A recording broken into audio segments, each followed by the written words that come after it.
Hello everyone and welcome to today's question. In this video, I'm going to teach you how to solve 8 minus 8 times 8 minus 8.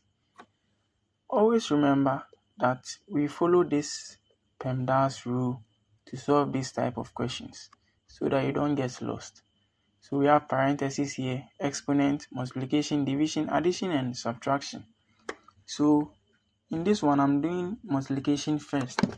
So with the multiplication first, we are going to tackle this because in the order we move from left to right, and you can see multiplication comes before subtraction, although subtraction was shown first in the question. So 8 times 8 gives us 64. Now what do we have? We have 8 minus 64 and minus 8.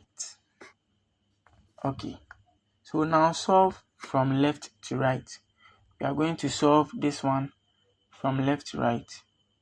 After doing this, what we do next is 8 minus 64 gives us negative 56 minus 8, which gives us our final answer to be negative 64.